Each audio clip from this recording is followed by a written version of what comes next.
Hola, muy buenas tardes. Les habla su amigo y servidor Raúl John Vázquez. El video de hoy se titula Plutarco Elías Calles creó a Dios a su imagen y semejanza. Toda construcción social deberá ser controlada por el Estado o destruida de no poderse controlar. Alguna vez se le atribuyó a Plutarco Elías Calles una frase muy parecida a esta. No tengo la forma de demostrarlo, por eso queda nada más en una supuesta, ¿verdad?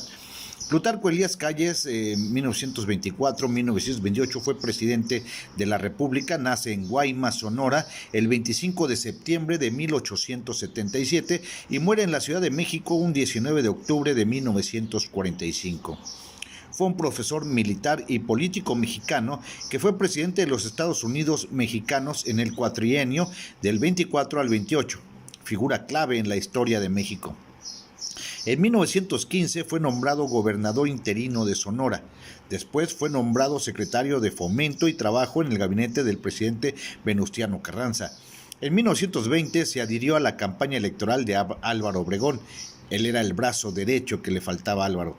Al triunfar el plan de Agua Prieta, ocupó la Secretaría de Guerra en el gobierno de Adolfo de la Huerta y posteriormente la de secretario de Gobernación en el gobierno de Obregón. Favorito de Obregón, por dedazo, es elegido en 1924 presidente de la República. Fíjense que aquí es lo que me llama la atención, la casualidad. Dicen que en política no hay casualidades. La Iglesia Luz del Mundo nace en 1926, casualmente al inicio de la Guerra Cristera. Y uno de los lugares en donde la Guerra Cristera adquirió mayor fuerza fue en el estado de Jalisco, entre Jalisco y Colima, donde estaba el Camino Real de Colima, donde estaban esas guerras feroces, cuando buscaban institucionalizar las iglesias, que entraran en un padrón y que le entraran con su cuerno, ¿no? Que pagaran sus impuestos correspondientes. Esto no les gustó a la Iglesia Católica Apostólica Romana, y se armó la balacera, como dicen. Pero el viejo lobo Plutarco Elías Calles se le empezó a meter en la cabeza una idea muy interesante. ¿Por qué no crear tu propia iglesia? ¿Por qué no controlar todo ese poder enorme que tiene la fe en México? Y fue cuando empezó a crear así que la famosa Luz del Mundo, de la mano de Aarón Joaquín, el primer gran ungido que por gracia divina, porque escuchó a Dios, recibió el apoyo por parte de Plutarco Elías Calles. Todo esto fue agarrando fuerza, fue teniendo una serie de apoyos. La iglesia fue fue creciendo. En su libro Los Hijos de la Luz, Ángela René de la Torre, académica del Centro de Investigaciones en Antropología Social de Occidente, describió la organización como un movimiento religioso de tipo pentecostal, debido a sus creencias fincadas en los dones y carismas del Espíritu Santo, que se mezclan con un espíritu israelita. Por llamado divino, según sus creencias, la iglesia fue fundada en Guadalajara, en donde fue erigido un templo de 80 metros de alto, lo que le llamamos el Pastel, allá en Guadalajara, en la colonia Hermosa Provincia, con un terreno obsequiado por el gobernador de Jalisco en aquel entonces, Marcelino García Barragán, de 1943 al 47, un terreno de 14 hectáreas. O sea, le regalaron 14 hectáreas. O sea, si existe alguna duda entre la relación entre el poder y la iglesia, esta iglesia Luz del Mundo, aquí se define. Estamos hablando de 14 hectáreas dentro de una de las zonas más movidas de Guadalajara. Es parte de la zona metropolitana. Y lo que vale hoy un solo metro cuadrado ahí en ese lugar. En ese terreno fue construida la Hermosa Provincia, una colonia en la que viven muchos de los fieles y sus calles tienen nombres bíblicos como Getsemaní, Jericó o Jordán. Yo estuve en esa iglesia, entré, pude constatar que es impresionante el tamaño, la fastuosidad, la forma en la que se diseñó esta iglesia, la luz del mundo, que hoy ya cuenta con más de 5 millones de fieles en todo el mundo, pero simplemente en México estamos hablando de más de 3 millones de fieles. Está la iglesia Luz del Mundo en Veracruz, están en diferentes partes de la República, vamos a encontrar diferentes manifestaciones de esta iglesia que ha ido creciendo bajo una creación interesante en la cual pues tenemos a tres pues, ¿cómo le podríamos llamar? Seguidores de Dios, creadores de Dios, cómplices de Dios y el poder, Aarón Joaquín, Samuel Joaquín, Naasón Joaquín. Muchos están diciendo que, bueno, los famosos apóstoles de Dios. Muchos dicen que lo que está creándose hoy con Naasón Joaquín es un golpe rastrero por parte de Andrés Manuel o del poder en turno para acabar con este peso enorme que tiene este hombre con esta millones de personas, de seres humanos que lo ven y lo idolatran como un dios. Les voy a demostrar que no es así, que ya desde el año de 1997 existían demandas penales en contra de Aarón Joaquín. Aarón Joaquín es el padre, el fundador de toda esta luz del mundo. Y en 1997 Norma Angélica Cuellar nos narra qué es lo que hacía, cómo Samuel Joaquín abusaba sexualmente de las jóvenes, amparado en su carácter divino. Tratado como Dios en la tierra y con privilegios reales, Samuel Joaquín Flores, líder espiritual de la Iglesia Luz del Mundo, heredó de su padre Aarón Joaquín, fundador de esa organización religiosa, la costumbre de recibir adoración y culto a su persona, y contar con un grupo de mujeres que preparan jovencitas para brindarles bailes y compañía nocturna. Por el año de 1942, según consta en actas y en la prensa de la época, Aarón Joaquín fue acusado de abuso sexual en contra de algunas integrantes de la propia comunidad de Luz del Mundo, o también llamada aaronista. Pero el tiempo pasó y nunca se supo la verdad. En 1964, al morir el fundador, cuya imagen es adorada, ascendió no por herencia, sino por ungimiento Samuel Joaquín a la posición máxima de la Luz del Mundo. Desde entonces, Samuel Joaquín es una de las 4 divinidades que adoran al interior de esa iglesia: Dios, Cristo, Aarón Joaquín y él, Samuel Joaquín, a quien solo se le ven ocasiones muy especiales dentro de la iglesia. Esto fue escrito en 1997, aún vivía. De acuerdo con relatos del ex cronista de la Luz del Mundo, Fernando Flores, la disciplina moral al interior de la comunidad es rígida. Se impide la promiscuidad, el incesto, la homosexualidad y el lesbianismo. Las mujeres deben dejarse el cabello largo y utilizar falda larga. Los hombres no deben acercarse a las mujeres y, sin excepción, todos deben casarse con los propios aaronistas. La iglesia, que actualmente cuenta con unos 400,000 seguidores, o sea, estamos hablando del 97, recuerden, en varias partes del mundo, con sede en Guadalajara, ejerce control sobre las familias, quienes deben pagar su diezmo semanal sobre sus ingresos y propiedades. Durante años, señala Fernando Flores, quien también era director de la escuela primaria y subdirector de la escuela secundaria de la hermosa provincia. No se habló de los abusos de que las jóvenes eran objeto, pero un día alguien decidió hablar y de ahí comenzó el escándalo. El profesor, quien permaneció durante 20 años en esa iglesia, tuvo que retirarse al conocer los excesos, las violaciones y los traumas de sus alumnas. Yo lo hice por mí y por mi familia y por mis hijas, quienes algún día también podrían ser objeto de los deseos de estos tipos. Les voy a platicar un caso de fanatismo. Una mujer cuyo nombre pidió se mantenga en el anonimato, recuerda que en 1985, cuando tenía 18 años, fue invitada a participar en un baile privado en la casa de la hermosa provincia en honor al varón de Dios, Samuel Joaquín. Yo nací en la iglesia, fui bautizada dentro de sus leyes y mi familia me obligaba a tener obediencia ciega a sus designios.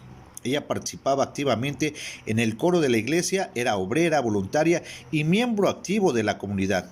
Así es como empecé a acercarme a Samuel Joaquín y a su familia. En una ocasión, Carmen Rodríguez, una de las mujeres que varias de las afectadas han señalado como una de las meretrices que preparaban psicológica y físicamente a las jovencitas para integrarse al harén, la llamó para que bailara hawaiano en honor al varón de Dios. La jovencita, que en adelante llamaremos Laura, accedió porque su familia consideró que se trataba de un gran honor al que no cualquiera podría acceder. Al llegar, Carmen Rodríguez la instruyó sobre los pasos del baile y le aconsejó que lo que ocurriera dentro de la casa de la hermosa provincia lo guardara como un secreto, porque no era conveniente que la gente se enterara de la vida privada del siervo de Dios. Dentro de una de las habitaciones, una de las 3 chicas que también participarían en la danza le dijo que tendrían que bailar sin sostén. Yo me espanté porque dentro de la iglesia se predica el pudor y la moral. Me sentía avergonzada, pero no me podía negar ante los deseos de la autoridad más grande que había tenido en toda mi vida. Laura, en compañía de las otras jovencitas de más o menos su edad, fueron llevadas a una estancia donde las esperaba Samuel Joaquín en una cama, y ahí Aidea Velar, otra de las meretrices, las grabó en video mientras bailaban. Laura recuerda que Carmen Rodríguez les dio algunas bebidas embriagantes y después de poco tiempo Samuel Joaquín las llamó para que se acercaran y las pudiera tocar. A las 3 nos empezó a besar y a acariciar los senos, pero él es sádico, de modo que los besos eran en realidad mordidas y las caricias eran pellizcos. Yo no quería hacerlo, pero no podía negarme. Las 3 éramos nuevas en esto. No me enteré sino meses después de que este era apenas el principio. Semanas después, la hermana mayor de Laura la empujó a visitar nuevamente a Samuel Joaquín. En esta ocasión, ambas irían a darle masaje en los pies. Al llegar, la hermana de Laura sabía exactamente qué hacer. Cuando entraron a la habitación, Samuel Joaquín les pidió que se quitaran la ropa y se quedaran en ropas íntimas para darle los masajes. De pronto, mientras realizaban su labor, Samuel le dijo a la hermana de Laura: préstamela para que me acaricie y así me sienta como un cachorrito. Ya en la cama, Laura fue obligada a manipularle los genitales. Él, mientras tanto, le hacía lo mismo. La jovencita no pudo evitarlo y tuvo que acceder a todos los deseos del varón de Dios. El pastor solo le comentó: es que así me descargo de todas las tensiones. Si no, pregúntale a tu hermana, ella ya sabe de esto. Otro día, Carmen Rodríguez invitó a la chica a dormir en la casa de Samuel Joaquín. Esta fue la última vez que participaría en este tipo de situaciones. Nuevamente la familia se enteró y pese a la negativa de la chica, quien en ese momento había optado por alejarse de la iglesia, la obligaron a ir. La casa a la que fueron no era la casa grande, sino una anexa. Laura, como una pesadilla, recuerda que llegaron 3 chicas. Carmen le sugirió que durmieran un rato. Como a las 3 de la mañana, la mujer las levantó: píntense y arréglense un poco porque vamos a ver al varón de Dios. Que Dios se lo pague. Las muchachas obedecieron y en pocos minutos fueron conducidas hacia la casa ubicada en la calle de Jericó. Estaba totalmente oscuro. Cuando entramos en una de las recámaras, alguien nos ordenó que nos metiéramos en la cama en ropa interior y que luego acariciáramos y besáramos al pastor. Él llegó con una bata roja, se la quitó y se metió a la cama. Atrajo a una de las chicas a su cara y a las otras 2 las instruyó para que besaran el resto de su cuerpo y para que succionaran en sus genitales. Yo no veía a las otras 2, prefería hacer lo que ordenó. A mí me tocó la parte de abajo y tuve que soportar incluso probar su propio semen. Entonces, el pastor no penetró a ninguna. Al terminar, se paró de la cama y cínicamente nos dijo: que Dios se lo pague. Esos acontecimientos me afectaron para siempre, cuando me enteré que si me casaba no volvería a pisar la casa del varón, porque a él no le gustan. Opté por casarme con él, que entonces era mi novio. Así es como Laura empezó a alejarse de la iglesia, sintiéndose culpable, y con la confusión que aquellos sucesos le habían provocado, optó por contarlo al marido, quien de inmediato advirtió la veracidad de los hechos, pues en alguna ocasión también había visto cosas muy extrañas. Cuando mi familia se enteró, todos me acusaron, dijeron que mentía y se alejaron de mí. Tengo 11 hermanos y ninguno de ellos quiere hablarme. El alejamiento de mi familia un día me llevó a buscar el suicidio. Por fortuna no morí, pero creo que me encuentro en un callejón sin salida.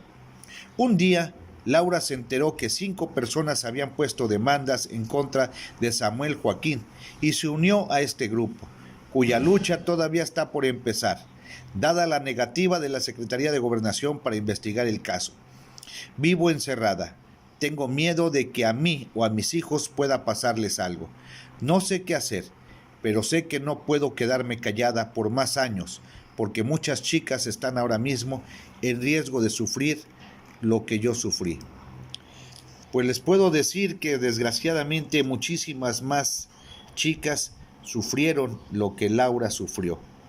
Estos 3 apóstoles del Señor, estos 3 varones de Dios, Aarón Joaquín, Samuel Joaquín, Nazón Joaquín, son unos verdaderos demonios y chacales, que hoy le toca a Nazón pagar por lo menos en parte de todo lo que hicieron su abuelo y su padre. El poder de la iglesia sobre la mente de personas poco preparadas crea este tipo de situaciones. Esto lo vemos también con los testigos de Jehová, lo vemos también con la Iglesia Católica. Siempre el estar en un lugar, en un podium, arriba de dirigiendo un culto, te vuelve un semidios que estos tipos aprovecharon para utilizar. Pero fíjense la habilidad de estos tipos, que al ver que el PRI, que eran sus socios de negocios, había caído, inmediatamente buscaron acomodarse con Morena.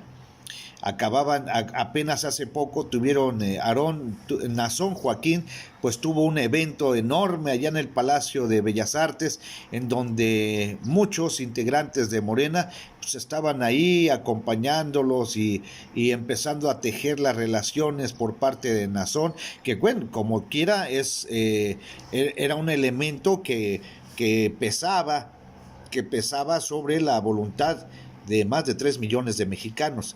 Mi pregunta es, ¿qué no existe gobernación? ¿Qué no existe Olga Sánchez Cordero para que haya hecho una investigación antes de empezarse a abrir? Estaban empezando a tejer a tejer relaciones, a pesar de saber que son unos chacales, que son unos enfermos degenerados. Esta pregunta se la dejamos a Andrés Manuel López Obrador. ¿Así van a ser las cosas en la Cuarta Transformación? Tuvo que venir el gobierno de los Estados Unidos a meter a la cárcel a Nazón Joaquín, porque aquí todo es paz y amor. Se los dejo de tarea y pues estén pendientes para la siguiente entrega de nuestras cápsulas, nuestros reportajes especiales. Muchas gracias, se despide de ustedes su amigo y servidor Raúl John Vázquez.